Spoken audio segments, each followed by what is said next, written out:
Hello students, welcome to this class of the physics. आणि आपण आज मोशन इन प्लेनचे सगळे प्रिव्हियस इयर प्रॉब्लेम जे आहेत ते सॉल्व्ह करतोय. Let start with the question number 1. Okay, question number 1. So it is from 1997. Identify the vector quantity among the following. तर याच्यामध्ये वेक्टर क्वांटिटी कुठली आहे? Distance, heat and energy, this are the scalar quantity. So answer काय येणार आहे? B. Angular momentum is the vector quantity. Next, 6 vector a bar to f bar have the magnitudes and direction indicated in the figure. Which of the following statement is true? Okay, म्हणजे याच्यातले कुठल्या दोन वेक्टरचे addition केल्यानंतर आपल्याला काय मिळणार आहे? थर्ड वेक्टर मिळणार आहे. आता हे 1 बाय 1 ऑप्शन इथं आपल्याला चेक करावे लागणार आहेत. लक्षात घ्या, बी बार प्लस सी बार कसं येणार बघा. B bar is in this direction, okay, and C bar is in this direction. So B bar plus C bar will be in this direction. Okay, तर या डायरेक्शन एफ बार आहे का? नाही. So first option is incorrect. Second option, D bar plus C bar. First of all, we are going to draw the D bar as shown in figure. After that, C bar. C bar is in this direction. Okay. So D bar plus C bar will be in this direction. Okay. That is F bar ahe ka ya direction? F bar ya direction nahi. You can see here F bar. Okay. So this is also incorrect. After that, D bar plus E bar. D bar vector kuta hai baga? D bar vector upward hai. Okay, after that E bar is in this direction. Okay, so जसे diagram मध्ये vector दाखवलेले आहेत तसे vector one after another draw करायचे आहेत. And D bar plus E bar will be in this direction. First vector starting point of first vector to the end point of second vector ही third वेक्टरचे direction दाखवायचे आहे. आणि अशी direction F बारची आहे का? आहे. तर आन्सर येणार आहे सेकंडचं सी आन्सर हे करेक्ट येणार आहे. Okay, next, resolution of vectors. A unit vector is represented by 0.5 i cap minus 0.8 j cap plus c k cap. Then value of c is. So this is a unit vector. Unit vector म्हणजे काय? ज्याची magnitude किती असते? Equal to 1 असते. Magnitude is equal to 1. तर आपण आता काय करूया? इथं मॅग्निट्यूड याची काढूया आणि इक्वल टू 1 करूया. मॅग्निट्यूड कसं काढतो? Under root 0.5 square that is 0.25 plus minus 0.8 square. Minus 0.8 square म्हणजे प्लसच होणार आहे. 0.64 plus C square is equal to काय झालं पाहिजे? 1. या वेक्टरची मॅग्निट्यूड करतोय. मॅग्निट्यूड काढायची म्हणजे आय जे के चे जे कोएफिशियंट आहेत त्यांचा स्क्वेअर करून ऍडिशन करायचे. दोन्ही बाजूचा स्क्वेअर केला तर 0.25 plus 0.64 plus C square is equal to 1. So या दोघांचे ऍडिशन केले तर काय होणार आहे? 0. किती होणार आहे? 0.89. करेक्ट ना?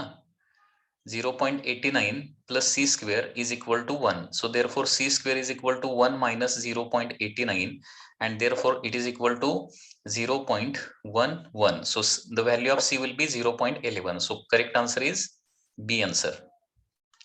B answer is the correct answer for this. Next question. If the magnitude of sum of two vectors is equal to magnitude of difference of two vectors. म्हणजे दोन वेक्टरची सम इज इक्वल टू काय आहे? दोन वेक्टरच्या difference एवढी आहे तर अँगल बिटवीन देम काय असेल? आता दोन वेक्टरच्या मॅग्निट्यूडचा फॉर्म्युला काय बघा, आठवतोय का बघा? Question number 4. दोन वेक्टरच्या मॅग्निट्यूडचा फॉर्म्युला असतो दोन वेक्टरच्या ऍडिशनच्या मॅग्निट्यूडचा फॉर्म्युला असतो P square plus Q square plus 2pq cos theta. Correct ना? P square plus Q square plus 2pq cos theta ह्या ऍडिशनच्या दोन वेक्टरच्या ऍडिशनच्या मॅग्निट्यूडचा फॉर्म्युला आहे. आणि दोन वेक्टरच्या सबट्रॅक्शनची मॅग्निट्यूड म्हणजे डिफरन्सची मॅग्निट्यूड ऑफ डिफरन्सचा फॉर्म्युला असतो P square plus Q square minus 2pq cos theta.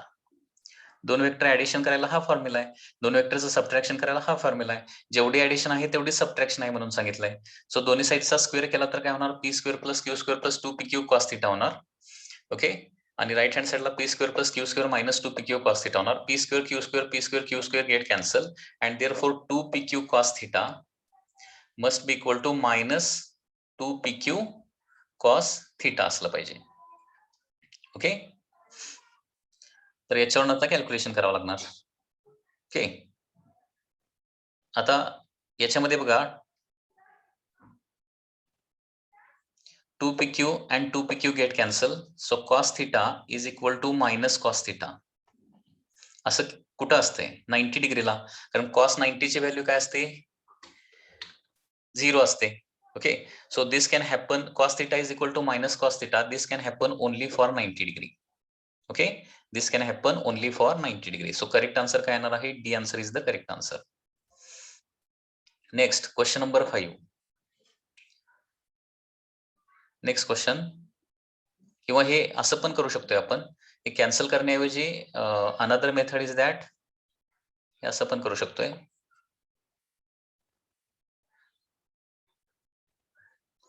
2pq cos theta आहे ना, हे LHS ला घेऊया. ओके, LHS ला घेतलं तर काय होणार आहे, हे ऍड होणार, म्हणजे 2pq cos theta plus 2pq cos theta म्हणजे 4pq cos theta, हे असं पण होऊ शकते. इज इक्वल टू काय येणार आहे 0, म्हणजे cos theta is equal to काय येणार आहे 0, and therefore theta is equal to cos 90 0 असते ना, so theta is equal to 90. So in this way also you can solve this. Question number 5.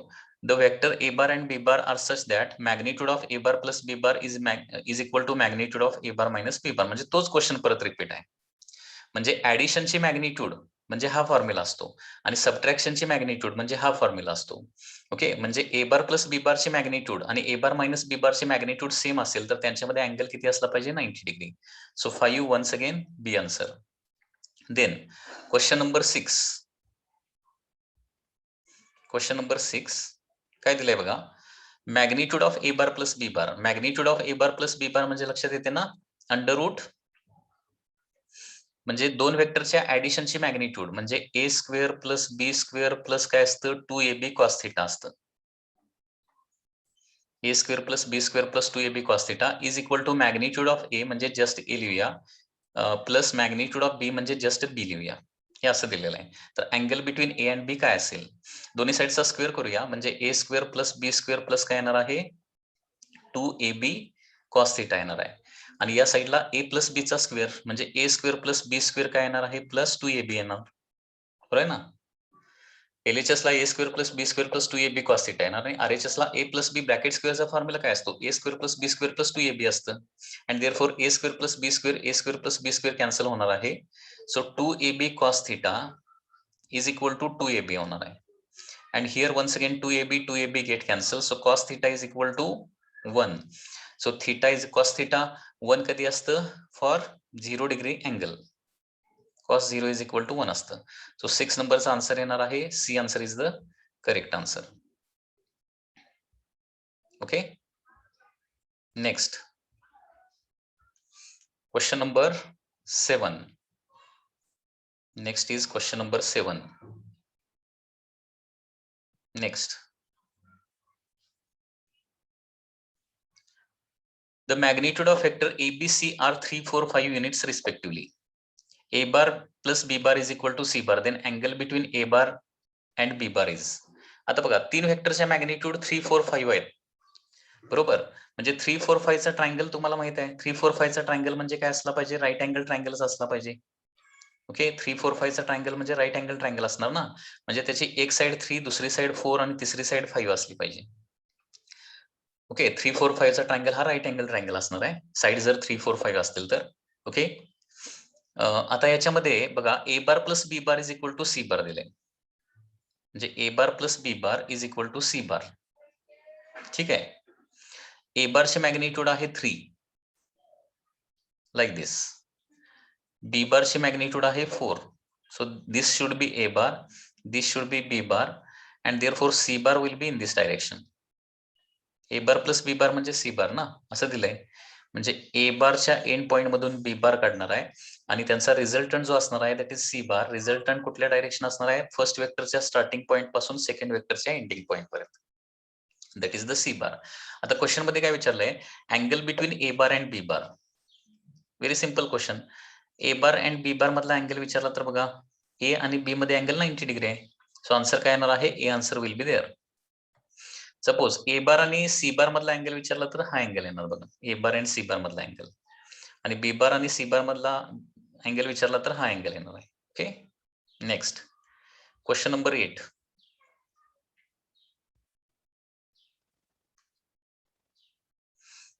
Question number 8. The x and y coordinate of a particle at any instant, any time t are given as एक्सचं equation दिलंय 5t minus 2t square दिलंय आणि वायचं equation दिलेलं आहे 10t respectively, where x and y are in meter and t is in second. The acceleration of particle at t is equal to 2 second. Acceleration काढायला सांगितलंय. आता याच्यावरून पोझिशन वेक्टर लिहायचं, म्हणजे x आणि y चं इक्वेशन दिलेलं असेल आणि ऍक्सेलरेशन काढायला सांगितलं तर या स्टेप फॉलो करा, या स्टँडर्ड स्टेप्स आहेत. तर आर बार म्हणजे पोझिशन वेक्टर असतं, that is X I cap plus Y J cap असतं. ठीक आहे. So R bar is equal to X means 5t minus 2t square I cap plus okay 10t that is y j cap. याचा एकदा derivative घ्या म्हणजे तुम्हाला काय मिळणार आहे, व्हेलॉसिटी मिळणार आहे, आणि त्याचा आणखी एकदा डेरिव्हेटिव्ह घेतलं की ऍक्सेलरेशन. आता 5t मायनस 2t स्क्वेअरचं डेरिव्हेटिव्ह काय येणार आहे, 5tचं 5 येणार मायनस 2t स्क्वेअरचं काय येणार आहे, 4t येणार आहे आय कॅप प्लस 10tचं डेरिव्हेटिव्ह येणार आहे 10 जे cap. Okay. After that now acceleration. So acceleration पुन्हा एकदाचं डेरिव्हेटिव्ह घ्यावं लागेल. 5चं डेरिव्हेटिव्ह 0 येणार, कॉन्स्टंटचं डेरिव्हेटिव्ह 0 असतं, मायनस 4tचं डेरिव्हेटिव्ह काय येणार आहे, मायनस 4 येणार आहे, मायनस 4 आय कॅप. आणि 10चं डेरिव्हेटिव्ह 10 इज अ कॉन्स्टंट, त्याचं डेरिव्हेटिव्ह काय येणार आहे, 0. सो आन्सर येणार आहे acceleration is minus 4 I cap. So B is the answer here. Okay. After that next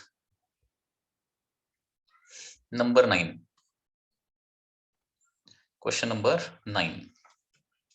The position vector of a particle r as a function of time is given by, okay, position vector चं equation दिलेलं आहे, r bar is equal to 4 sin 2 pi t I cap plus 4 cos 2 pi t j cap. Where r is in meter, t is in second, ij denotes the unit vector xy direction. Which of the following statement is wrong for the motion of particle? कुठलं statement याच्यातलं wrong असणार असं विचारलेलं आहे. पहिलं magnitude of velocity is 8 पाय. Magnitude of, आता R बार हा position vector आहे लक्षात घ्या, याचं डेरिव्हेटिव्ह घेतल्यानंतर तुम्हाला व्हेलॉसिटी मिळणार आहे. So phi bar is equal to, बघा 4 इज अ कॉन्स्टंट, साइन 2 पाय टीचं डेरिव्हेटिव्ह काय येणार आहे, कॉस 2 पाय टी इंटू परत काय होणार आहे 2 पाय येणार, साइनचं डेरिव्हेटिव्ह कॉस येणार आणि 2 पाय टीचं डेरिव्हेटिव्ह पुन्हा काय येणार आहे 2 पाय येणार, हे लक्षात घ्या. Okay. I cap plus 4 is a constant as it is, cos 2 पायचं डेरिव्हेटिव्ह येणार आहे मायनस साइन 2 पाय T into 2 pi J cap. So phi bar is equal to, हे कॅल्क्युलेशन करूया, 4 इंटू 2 पाय दॅट इज 8 पाय कॉस 2 पाय टी आय कॅप मायनस 8 पाय साइन 2 पाय T J cap. So this is the velocity. आता magnitude of velocity आता इथंच काढून बघूया आपण. मॅग्निट्यूड ऑफ व्हेलॉसिटी, मॅग्निट्यूड कसं काढायचं, आय बरोबर असणारा नंबरचा स्क्वेअर प्लस जे बरोबर असणाऱ्या नंबरचा स्क्वेअर, स्क्वेअर रूट मध्ये. ओके. मग आता इथं 64 पाय स्क्वेअर कॉस स्क्वेअर 2 पाय टी येणार आणि इथं देखील 64 पाय स्क्वेअर साइन स्क्वेअर 2 पाय टी येणार आहे, बरोबर ना. हे कॉस स्क्वेअर 2 पाय टी न साइन स्क्वेअर 2 पाय टी, म्हणजे दोन्ही मध्ये 64 पाय स्क्वेअर आणि 64 पाय स्क्वेअर येणारच आहे, ते मी कॉमन काढतो आणि ब्रॅकेटमध्ये कॉस स्क्वेअर 2 पाय टी प्लस साइन स्क्वेअर 2 पाय टी, म्हणजे याची व्हॅल्यू किती येणार आहे, 1 येणार आहे. सो व्हेलॉसिटी येणार आहे that is under route 64 pi square म्हणजे 8 पाय मीटर पर सेकंड ही व्हेलॉसिटी येणार आहे, magnitude of velocity. Okay. So ही झाली तुमची व्हेलॉसिटी. लक्षात येते का बघा. त्याच्यानंतर next, path of the particle is a circle of radius 4 metre. Okay. आता ऍक्च्युली सर्क्युलर मोशनचं तुम्ही जर इक्वेशन बघितलेलं असेल, म्हणजे आर बारचं equation X I plus Y जेच असतं आणि सर्क्युलर मोशनच्या रेडियस वेक्टरचं इक्वेशन बघितलं ना तर ते काय असतं, एक्स आय प्लस वाय जे असतं. ठीक आहे. आणि एक्स म्हणजे काय असणार आहे, हे बघा, अशी सर्क्युलर मोशन आपण ड्रॉ केली. ठीक आहे. पार्टिकल सपोज या पोझिशनला असेल. ओके. हा अँगल काय असेल, सपोज ओमेगा टी असेल. ठीक आहे. तर हा असणार आहे एक्स कोऑर्डिनेट आणि हा असणार आहे तुमचा वाय कोऑर्डिनेट. ओके, आता इथं साइन ओमेगा टी जर यूज केलं, साइन ओमेगा टी, तर काय येणार आहे, it is sine omega T is equal to opposite side that is Y divided by R येणार आहे. ओके, सो वाय येतं आर साइन ओमेगा टी आणि Y is equal to R sine omega T येणार, बरोबर आहे ना. Y is equal to R sine omega T येणार आहे. मग एक्स काय येणार आहे, X is equal to R cos omega T येणार. म्हणजे सर्क्युलर मोशनचं इक्वेशन काय येणार मग, that is R cos omega T I cap plus R sine omega T J cap, असं सर्क्युलर मोशनचं आरबारचं इक्वेशन असतंय. हे दोन्ही इक्वेशन मॅच होतात का, साइनच्या ठिकाणी कॉस आणि कॉसच्या ठिकाणी साइन आहे, त्याच्यामुळं हे इक्वेशन एक्झॅक्टली मॅच होत नाहीत. परंतु इथं कॉसची टर्म आहे आणि इथं साइनची टर्म आहे आणि रेडियस आहे. ओके, रेडियस असल्यामुळं पण इथं कॉस आणि साइन मॅच व्हायला पाहिजे, ते मॅच होत नाहीये. ओके, त्याच्यामुळे बाकीचे ऑप्शन पण बघूया. Acceleration vector is along minus R bar. आता ही सर्क्युलर मोशन असेल तर ऍक्सेलरेशन कसं असणार आहे, along the radius toward centre, म्हणजे minus R bar. Okay, so acceleration is minus R bar, हे पण येऊ शकतं. आणि magnitude of acceleration vector is, acceleration वेक्टरची मॅग्निट्यूड किती येणार आहे, that is V square by R, where V is the velocity of particle. Okay, म्हणजे याच्यामध्ये हे सगळेच ऑप्शन करेक्ट येतात, याच्यामध्ये इनकरेक्ट ऑप्शनच येत नाही ऍक्च्युली, तसं फरक बघायला गेलं तर सगळेच ऑप्शन करेक्ट येत आहेत. म्हणजे या क्वेश्चन मध्ये कदाचित काहीतरी प्रिंटिंग मिस्टेक असावी. Okay, all options are correct here. Magnitude of velocity vector 8 pi येतं, 8 पाय मीटर पर सेकंड आहे ना, आहे. Path of the particle is circle with radius is equal to 4 meter. इथली व्हॅल्यू जी असते ती रेडियसच असते ऍक्च्युली.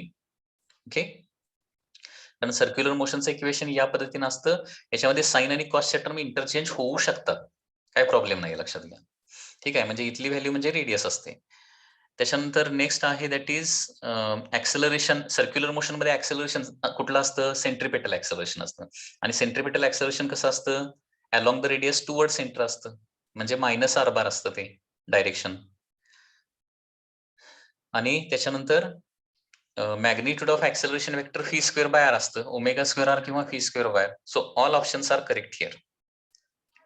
नेक्स्ट, ऍक्च्युली याच्यामध्ये फर्स्ट ऑप्शन इनकरेक्ट येऊ शकतोय, कधी तो 8 पाय ऐवजी दुसरी काहीतरी व्हॅल्यू दिली तर, 8 पाय ऐवजी दुसरी काहीतरी व्हॅल्यू दिली तर ते होऊ शकते तसं. Okay,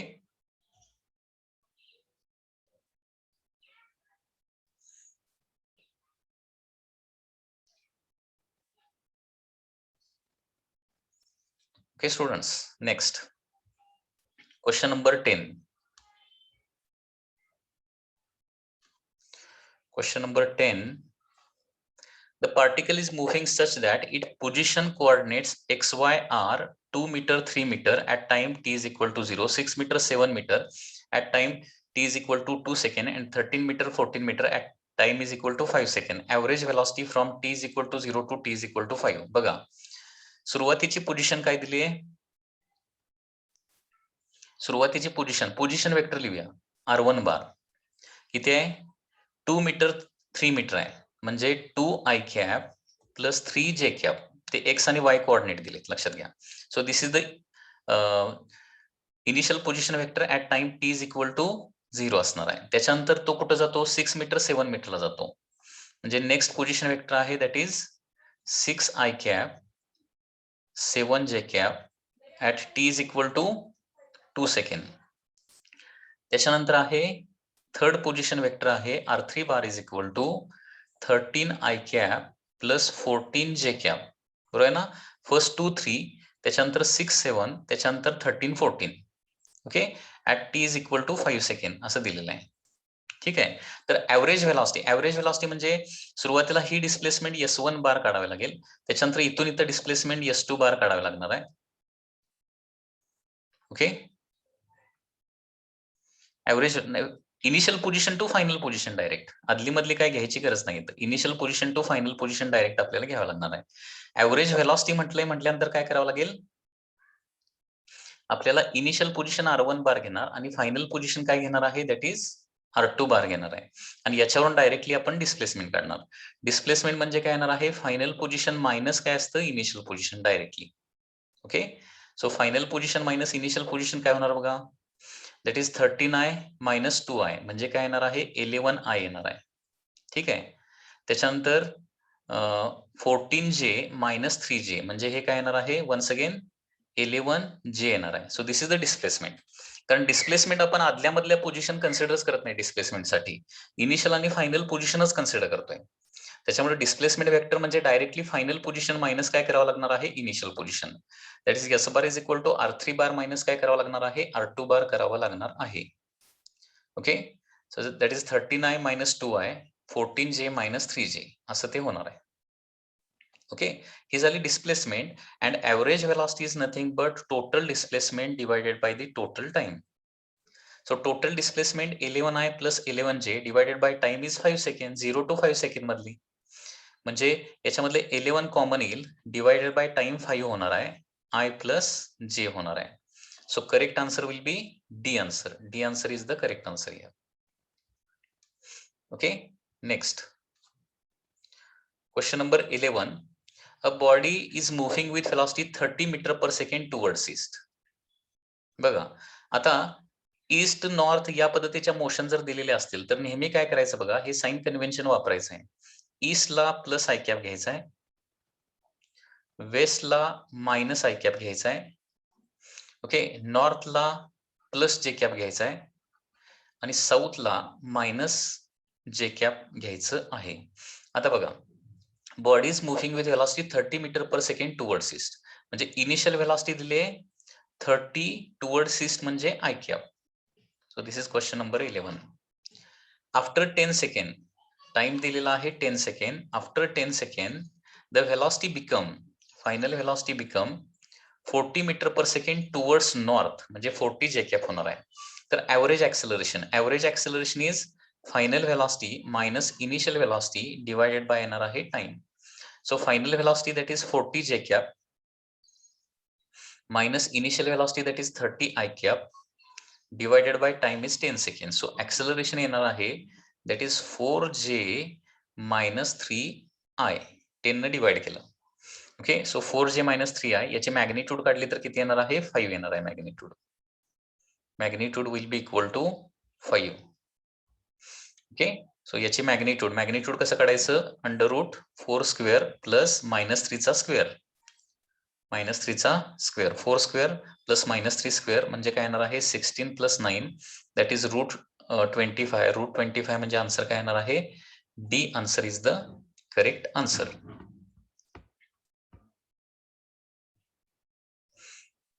okay. So D answer is the correct answer. 5 metre per second square is the answer. Next question number 12. A particle moves in xy plane according to rule. According to rule, x is equal to a sin omega t and y is equal to a cos omega t. आता हे नेहमी लक्षातच ठेवा, एक standard relation आहे, लक्षात घ्या. ज्यावेळी x is equal to a sin omega t असतं किंवा a cos omega t असतं आणि y is equal to a cos omega t असतं किंवा sin omega t असतं, त्यावेळी डेफिनेटली काय असते ती सर्क्युलर मोशनच असते, लक्षात घ्या. हे विसरायचं नाही कधी, एक हिंट म्हणून लक्षात ठेवा. हे कायमची नोट डाऊन करून ठेवलं तरी चालेल. X is equal to A sine omega T आणि Y is equal to A cos omega T असेल तर ती सर्क्युलर मोशन असते. ओके. आणि याची रेडियस असणार आहे ए इतकी. सो आन्सर काय येणार आहे the particle follows a circular path. So answer येणार आहे B. Next number 13. A particle starting from the origin 0, 0 moves in a straight line in xy plane. Its coordinate at latter time are root 3 and 3. The path of particle makes with the x-axis. याची diagram काढून बघूया. Okay. This is xy plane. सुरुवातीला तो 0, 0 ला आहे म्हणजे इथं आहे, 0, 0 ला आहे आणि नंतर कोऑर्डिनेट्स होतात रूट 3 and 3 म्हणजे एक्स ऍक्सिस वर काय होणार आहे रूट 3 अँड वाय ऍक्सिस वर किती होणार आहे 3. ओके. आणि या स्ट्रेट लाईन न तो निघालाय असा. It is moving along a straight line like this. तर क्वेश्चन मध्ये काय विचारलंय path of particle makes with the X axis. X axis बरोबरचा अँगल काढायला सांगितलंय. ओके. आता एक्स ऍक्सिस वरचा डिस्टन्स म्हणजे हे डिस्टन्स किती येणार आहे दॅट इज इक्वल टू √3 येणार आहे. आणि y ऍक्सिस वरचा डिस्टन्स म्हणजे किती येणार आहे? 3 येणार आहे. y ऍक्सिस वरचा डिस्टन्स म्हणजे हे डिस्टन्स ना, y ऍक्सिस वर 3, x ऍक्सिस वर √3. आता हा अँगल काढायचा म्हणजे tan θ वापरूया. tan θ is equal to opposite side that is equal to 3 divided by adjacent side that is equal to √3. 3 divided by √3 that is equal to √3 येणार आहे. आणि tan θ इज इक्वल टू √3 किती डिग्रीला असतं? θ इज इक्वल टू 60 डिग्रीला. 60 degree. So correct answer is B answer. B answer is the correct answer. Okay. So motion in plane बघा किती easy आहे. It is very easy. त्याच्यानंतर number 14. A bus is moving on a straight road towards north with uniform speed 50 km/h. म्हणजे त्याची initial velocity पुन्हा एकदा लिहूया. 50 km/h आहे and towards north means j cap.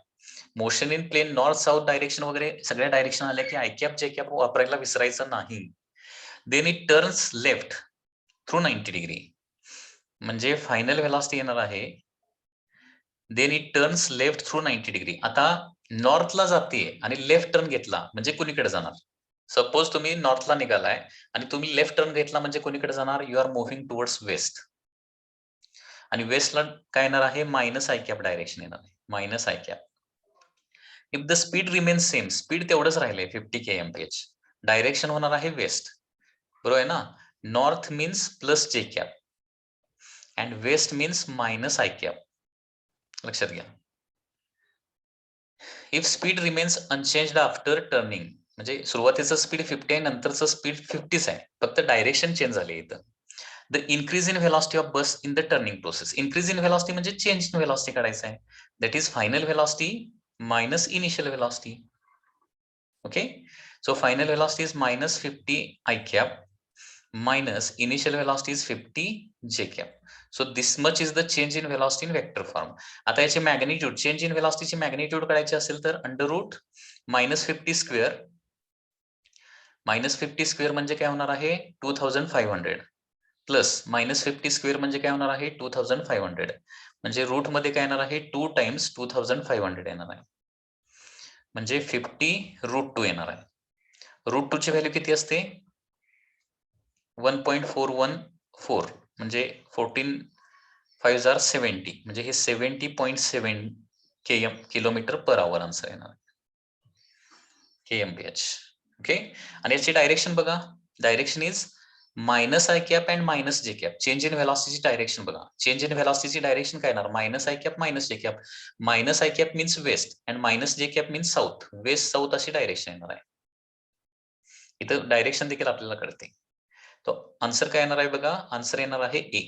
A is the correct answer here. Okay. काय doubt असेल, एखादा problem repeat करायचा असेल तर सांगा. Next.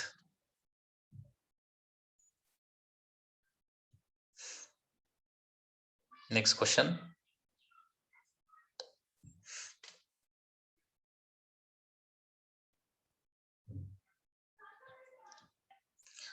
Question number 15.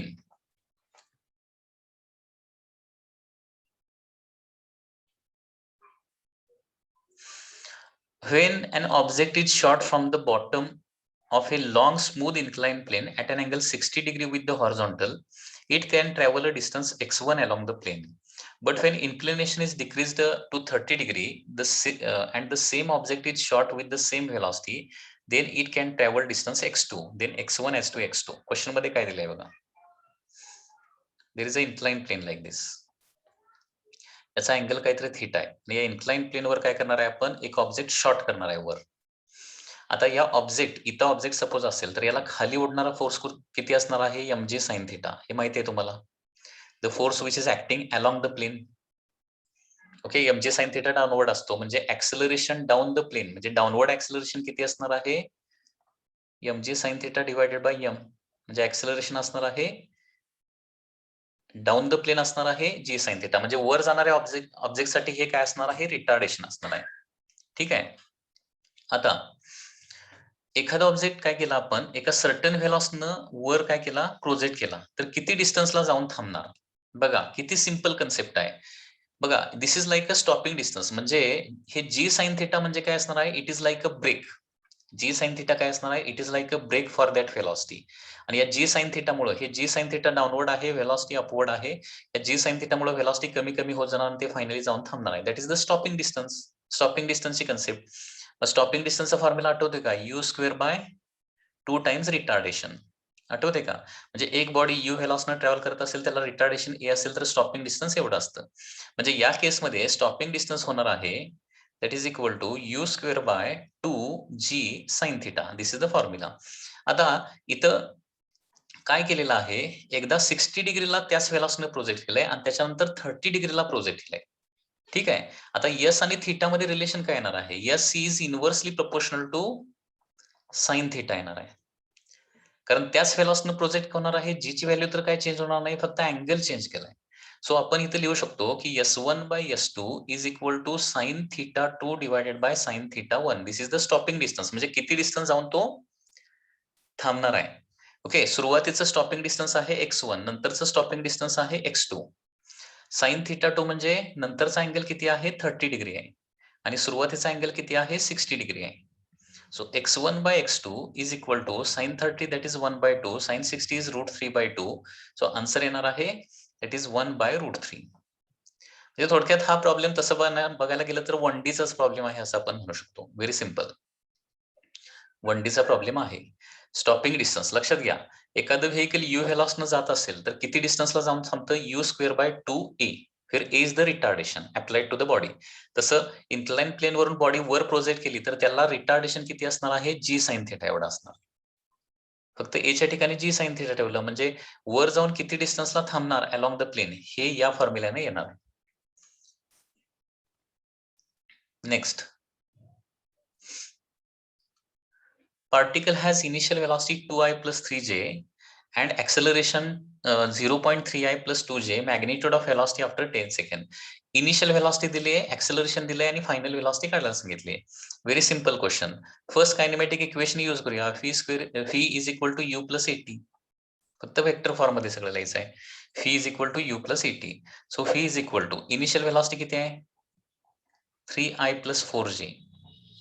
Okay plus acceleration किती आहे 0.4i plus 0.3j. This is the acceleration into time आहे 10 second. Okay so 3i plus 4j as it is plus 10 अगोदर मल्टिप्लाय करूया 4i प्लस 3j होणार आहे.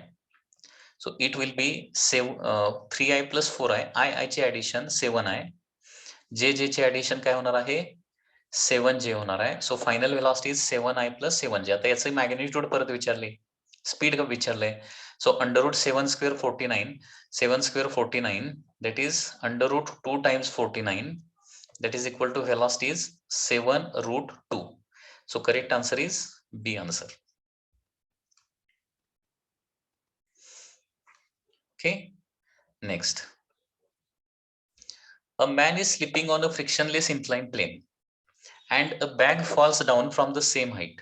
Then velocity of both are related as. A man is slipping on a frictionless inclined plane and bag falls down from the same height. Then velocity of both are related as. हे बघा frictionless incline plain आहे आणि इथून एक person जो आहे तो हा खाली स्लिप होणार आहे इथून इथे येणार आहे. ऍट द सेम टाइम काय केलेलं आहे इथून जी बॅग आहे ती काय केलेली आहे खाली फ्री फॉल सोडलेली आहे. आता आपल्याला हे माहिती आहे की हे तुम्हाला फॉर्म्युले माहिती पाहिजेत.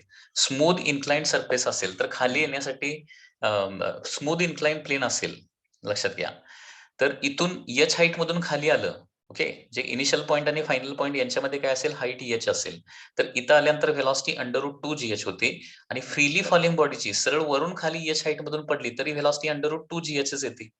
हे फॉर्म्युले माहिती पाहिजे तुम्हाला. तर याचा मिनिंग काय होतो therefore phi B is equal to phi M येणार आहे. So answer C answer will be correct. दोन्ही केसेस मध्ये सेम काय असतं बघा आणि डिफरंट काय असतं. याच्यामध्ये फक्त एका स्मूथ प्लेन वरून जर बॉडी खाली येत असेल आणि एक बॉडी फ्री फॉल बघा दोन बॉडीज आहेत एक स्मूथ इन्क्लाइन प्लेन वरून या लागली आणि दुसरी फ्रीली फॉलिंग आहे. दोन्हीमध्ये ऍक्सेलरेशन कसं असणार आहे, तर या केसमध्ये ऍक्सेलरेशन असतं जी साइन थिटा आणि या केसमध्ये ऍक्सेलरेशन असतं जी, म्हणजे जी डिफरंट आहे. ओके. या केसमध्ये टाइम टू रिच बॉटम, या केसमध्ये time to reach bottom 1D मध्ये बघितलंय आपण √2h/g असतं आणि या केसमध्ये time to reach bottom 1/sin theta √2h/g असतं. म्हणजे टाइम देखील काय येतो, डिफरंट येतो. फक्त व्हेलॉसिटीज काय येते, सेम येते. इथं देखील व्हेलॉसिटी √2gh येते, इथं देखील व्हेलॉसिटी √2gh येते. हे फॉर्म्युले लक्षात ठेवा, मी जे काय सांगतोय ते. म्हणजे या क्वेश्चनच्या निमित्तानं हे दोन गोष्टी देखील तुम्हाला सांगितलेल्या आहेत. बघा पुन्हा एकदा, एक बॉडी इन्क्लाइन सरफेसवरून खाली येत असेल आणि दुसरी बॉडी फ्री फॉलो होत असेल, दोन्हीमध्ये फक्त व्हेलॉसिटी सेम असते. ऍक्सेलरेशन दोन्हीचं वेगळं वेगळं असणार, जी साइन थिटा आणि जी असणार आणि दोघांचा time to reach bottom, okay, top point पासून बॉटम पॉइंटला येण्यासाठी लागणारा टाइम डिफरंट असणार आहे.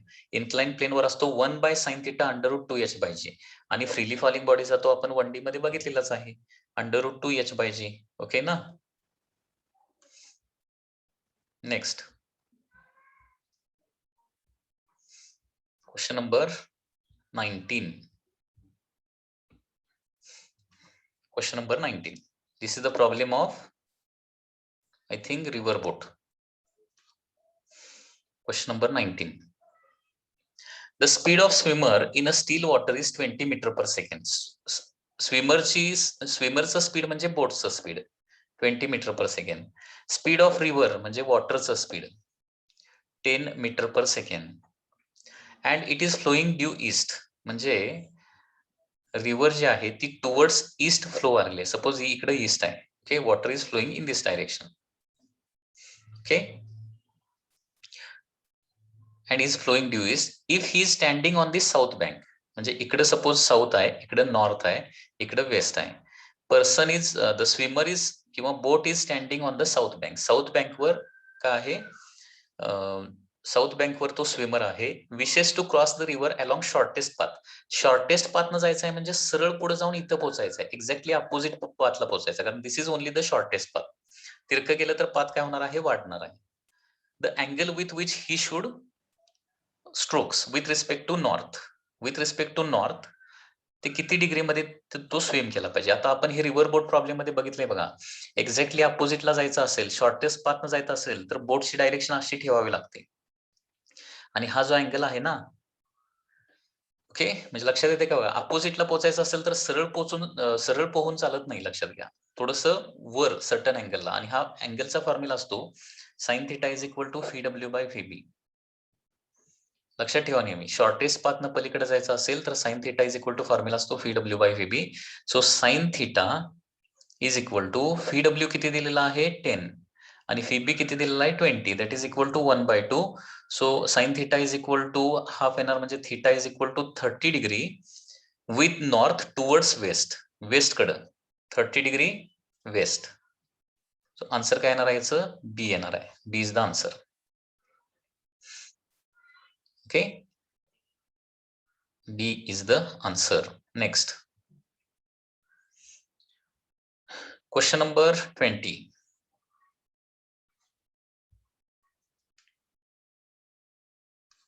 Two boys are standing at ends A and B of a ground. These are two ends A and B. दोन बॉय इथं ends A आणि B ला स्टँड होत आहेत. फिर AB is equal to A. This distance is equal to A आहे. ठीक आहे. The boy at B starts running in a direction perpendicular to AB. म्हणजे B इथला जो बॉय आहे तो AB ला परपेंडिक्युलर डायरेक्शन रन करायला चालू करतो, या direction. For example, perpendicular to AB म्हणजे the boy B is moving with velocity, boy B is moving with certain velocity perpendicular AB with velocity v1 असं म्हटलंय. v1 velocity न move करायला चालू करतो. The boy at A starts running simultaneously. Boy A देखील simultaneously run करतो with velocity v and catches the other in time t. आता B याच पाथनं जाणार आहे. ठीक आहे, A त्याला काय करतोय, कॅच करतोय, असं दिलंय क्वेश्चन मध्ये. म्हणजे A जो आहे, फॉर एक्झाम्पल दोघे या पॉइंटला मीट होत आहेत. सपोज दोघे जण या पॉइंटला मीट होत आहेत, तर A जो आहे तो असा ट्रॅव्हल केला पाहिजे मग. आणि A ची व्हेलॉसिटी दिली आहे, that is equal to v दिली आहे. ठीक आहे. आणि दोघे एकमेकाला किती टाइम नंतर कॅच करतात, टी टाइम नंतर कॅच करतात असं दिलेलं आहे. Okay,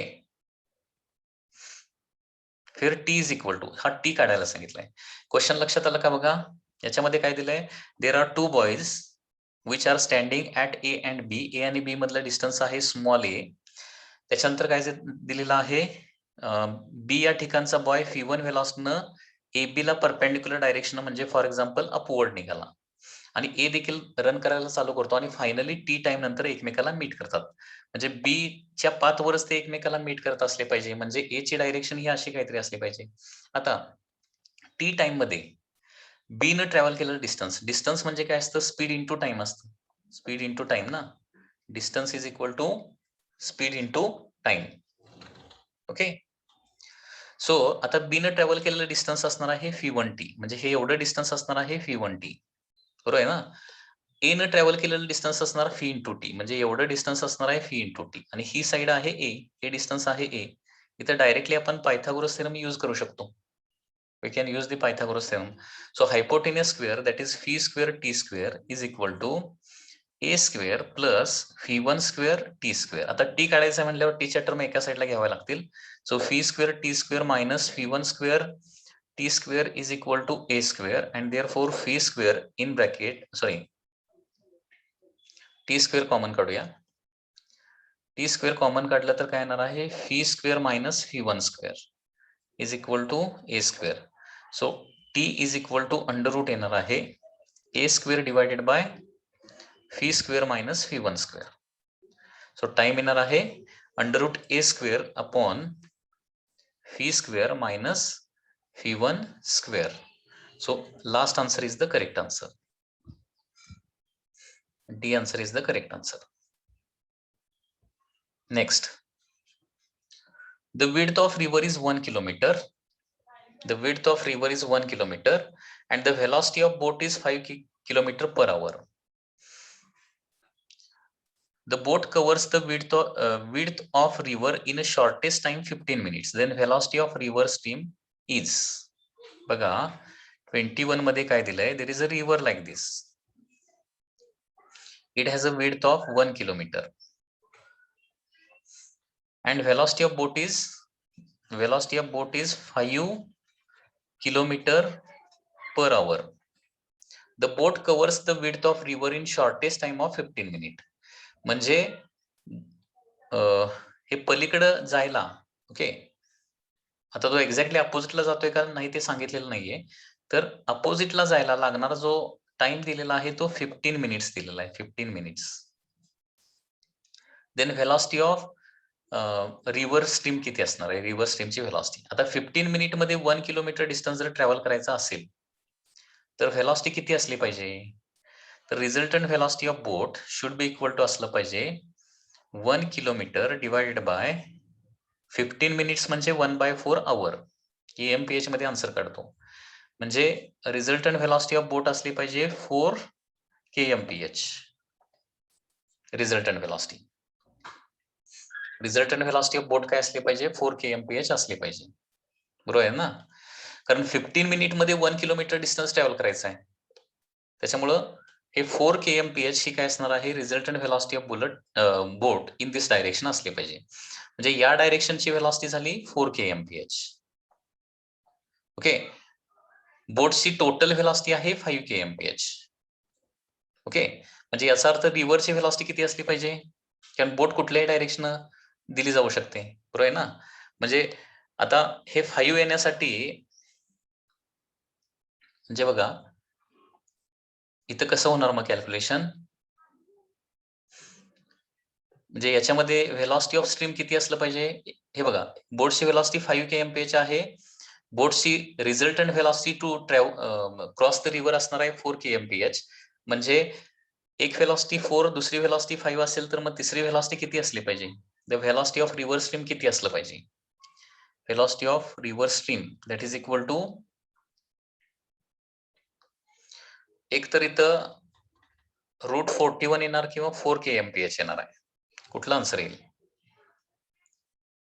velocity of boat is 5 kmph दिलाय. व्हेलॉसिटी ऑफ बोट म्हणजे काय येणार आहे, this is the velocity of resultant velocity of bullet that is boat plus स्ट्रीमची व्हेलॉसिटी, या दोघांचं कॉम्बिनेशन म्हणजे व्हेलॉसिटी ऑफ बोट असणार आहे. ओके, म्हणजे थोडक्यात आपण असं लिहू शकतो, v b r is equal to under root काय असणार आहे, फी बी square plus fee W square असणार आहे. फी बी आर म्हणजे किती आहे, रिझल्टंट व्हेलॉसिटी, दॅट इज नाही, v B is equal to, sorry उलट लिहावं लागेल आपल्याला इथं, v B square is equal to येणार आहे, fee B square is equal to v b r square plus fee W square, असंही रिलेशन आपण लिहू शकतो. फी बी स्क्वेअर म्हणजे येणार आहे 25, फी बी आर येणार आहे 16 आणि फी डब्ल्यू आपल्याला फाइंड आउट करायचं आहे. So 25 minus 16 is equal to काय येणार आहे, फी डब्ल्यू स्क्वेअर येणार आहे. And therefore fee W is equal to काय येणार आहे, फी डब्ल्यू स्क्वेअर म्हणजे 9, म्हणजे V W is equal to काय येणार आहे इथं, 3 मीटर पर सेकंड येणार आहे. म्हणजे वॉटरची व्हेलॉसिटी काय असली पाहिजे, 3 kmph असली पाहिजे, नॉट मीटर पर सेकंड. जे युनिट आहे ते as it is 3 kmph should be the velocity. Okay, कारण एक व्हेलॉसिटी 5, दुसरी व्हेलॉसिटी 4, तर तिसरी व्हेलॉसिटी काय असली पाहिजे, 3 असली पाहिजे. ओके, 3 असली पाहिजे, कारण वॉटरची व्हेलॉसिटी आणि बोटची व्हेलॉसिटी एक्झॅक्टली एकमेकाला परपेंडिक्युलर असणार आहे, कारण शॉर्टेस्ट टाइम मध्ये जायचं ना, शॉर्टेस्ट टाइम न जाण्यासाठी बोटची डायरेक्शन जी आहे ती अशी ठेवली पाहिजे. Next question number 22. A person is aiming to reach exactly opposite point. Okay, पर्सनला एक्झॅक्टली अपोजिट पॉइंटला रीच करायचं आहे.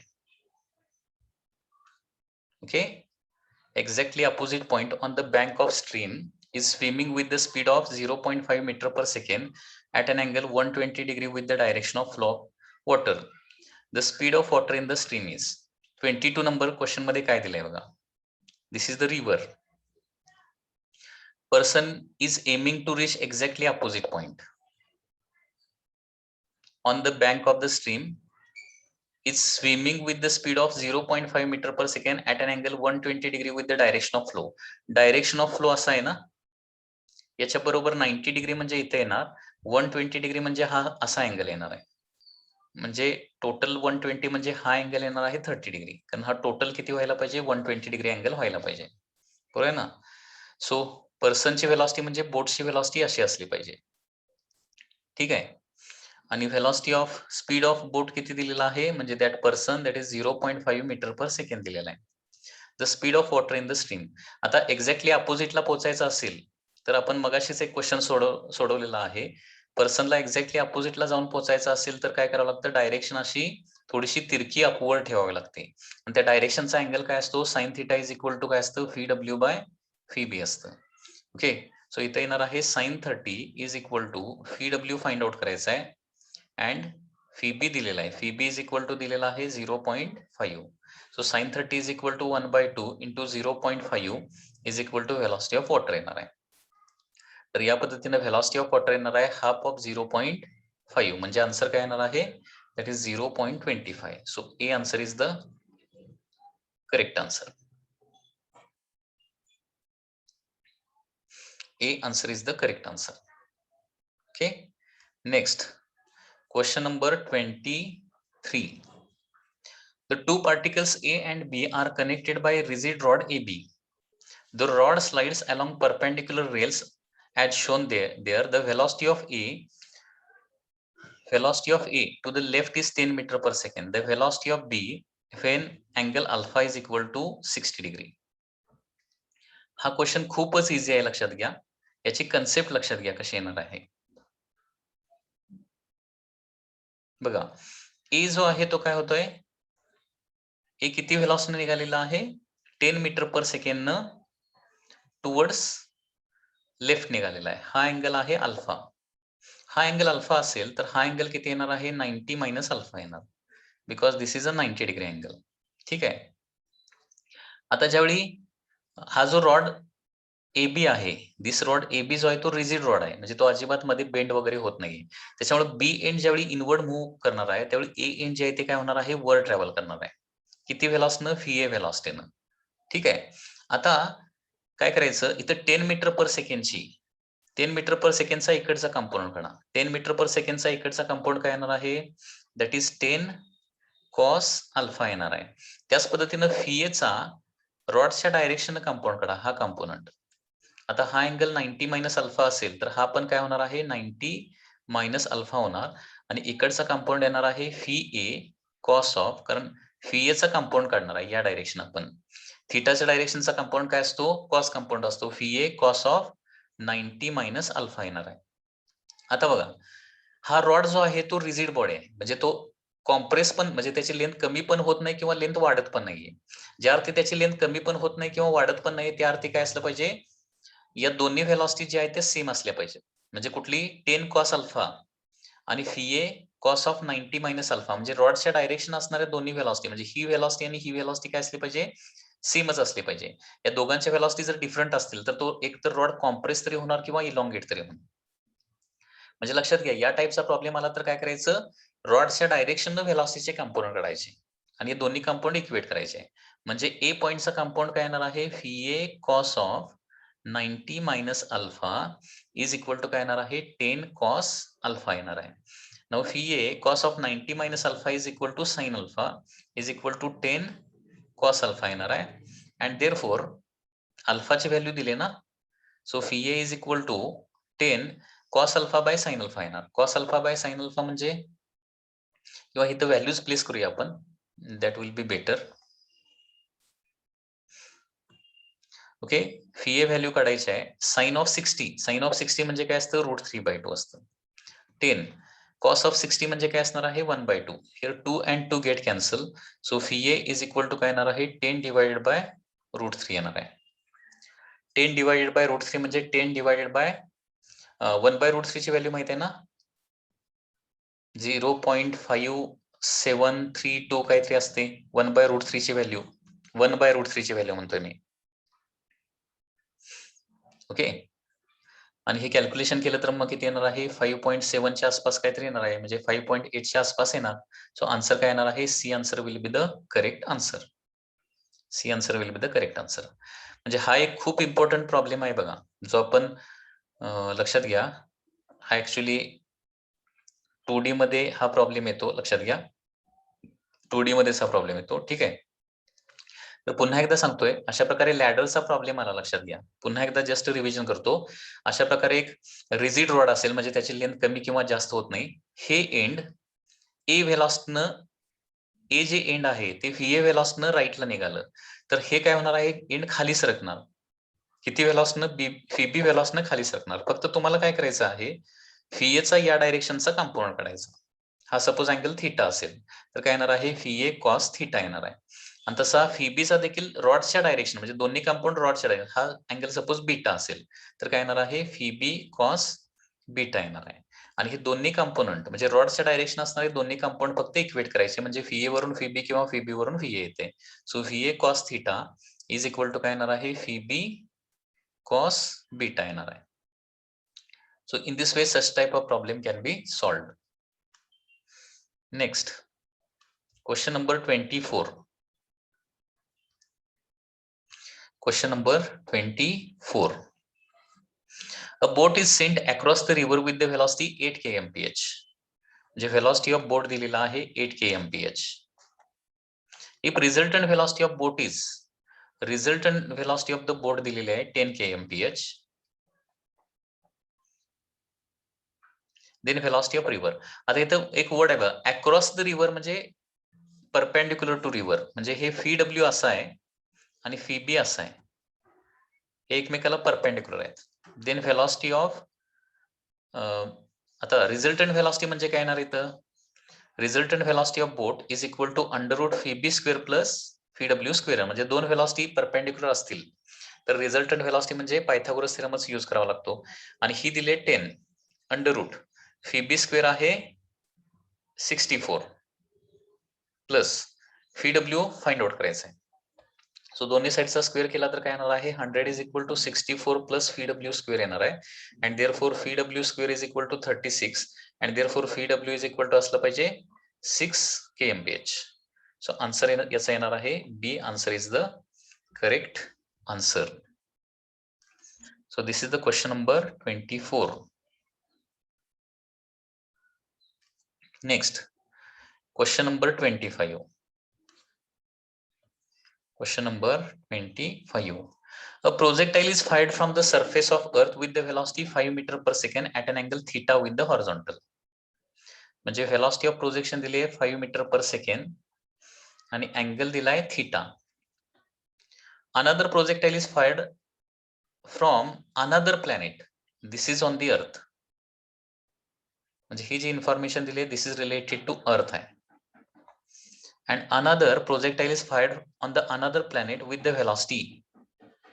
हे अर्थचा आहे, हे थीटा अर्थचा आहे. Another planet with the velocity 3 meter per second at the same angle.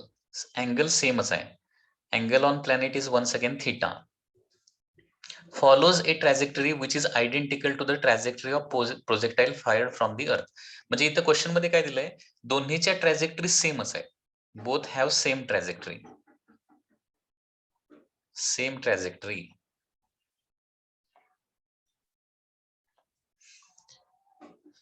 The value of acceleration due to gravity on that planet will be. बघा, trajectory same म्हणजे अर्थवरचं जे ट्रॅजेक्टरीचं इक्वेशन आहे तेच त्या प्लॅनेटवरच्या ट्रॅजेक्टरीचं इक्वेशन असलं पाहिजे. पण ट्रॅजेक्टरीचं इक्वेशन काय असतं आठवते का? y is equal to tan theta into x minus g divided by 2ux square into x square.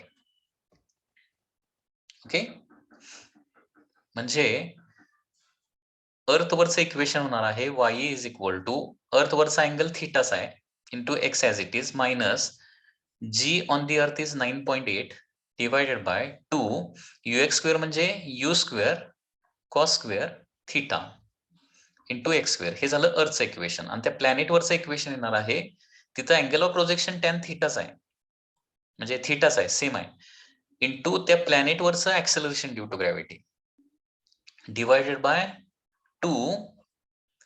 आता इथं यू स्क्वेअरची व्हॅल्यू जरा चेंज करूया. यू स्क्वेअरचं अर्थ वरची व्हॅल्यू किती दिली इथं? अर्थ वर 5 आहे. ओके, तर इथं काय लिहिणार मी? Just a minute. 2 as it is. U square म्हणजे यूएक्स म्हणजे काय असतं? यू कॉस थीटा असतं. यूएक्स म्हणजे u cos theta. U square म्हणजे 25 कॉस स्क्वेअर थीटा येणार आहे. आणि इथं त्या प्लॅनेटवर 3 मीटर पर सेकंड प्रोजेक्ट केले ना, म्हणजे 9 कॉस स्क्वेअर थीटा. अँगल तोच आहे, अँगल काय चेंज केलेला नाही. आता दोन्हीच्या ट्रॅजेक्टरी सेम आल्या पाहिजेत. हे पहिल्या दोन टर्म सेम येतात, मग दुसऱ्या दोन टर्म पण ते सेमच आल्या पाहिजेत. म्हणजे इथं बघा, cos square theta X square same, 2 same, म्हणजे 9.8 divided by 25 must be equal to असलं पाहिजे जीपी डिवायडेड बाय 9 असलं पाहिजे, तरच दोन्ही ट्रॅजेक्टरीचं इक्वेशन सेम होऊ शकतं. 9.8 divided by 25 must be equal to GP divided by 9 असलं पाहिजे. So acceleration due to gravity on that planet will be 9.8 into 9 divided by 25. Okay, हे कॅल्क्युलेशन करावं लागणार आहे. Okay, 9.8 into 9 divided by 25. 9.8 into 9 divided by 25. So this is coming to be 3.5. 3.5. So answer is the correct answer. Trajectory same म्हणजे काय असणार आहे? ट्रॅजेक्टरीचं equation same असणार आहे, लक्षात घ्या. Okay, 3.5 is the correct answer. Okay students, so this is all for today's lecture of the physics. Okay, next lecture ला remaining problem आपण काय करूया? सॉल्व्ह करूया.